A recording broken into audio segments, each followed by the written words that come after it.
액션 let's go 추억 건물을 찾으러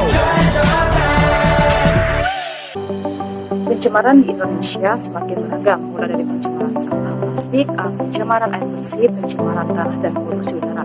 Pencemaran sendiri adalah masuk atau dimasukkannya makhluk hidup, zat, energi, dan atau komponen lain ke dalam air atau udara.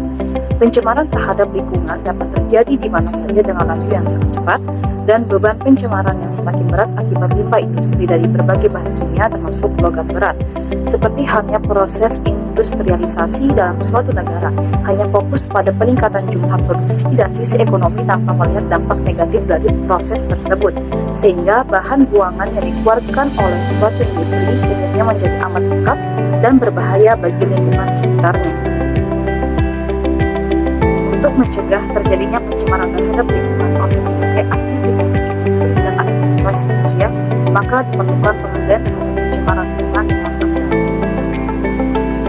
ABDAL atau analisis mengenai dampak lingkungan adalah kajian mengenai dampak besar dan penting suatu usaha dan atau kegiatan yang direncanakan pada lingkungan hidup yang diperlukan bagi proses pengambilan keputusan tentang penyelenggaraan usaha atau kegiatan di Indonesia. Fungsi atau tujuan ABDAL itu sendiri secara umum adalah memberi masukan dalam pengambilan keputusan bagi pemerintah dan pengelola kegiatan atau memberi pedoman dalam upaya pencegahan, pengendalian, dan pemantauan dampak lingkungan hidup.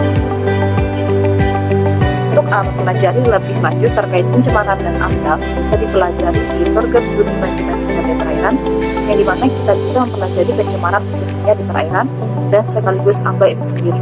Marilah bergabung di program studi manajemen sumber daya perairan Fakultas Pertanian di Universitas Muhammadiyah.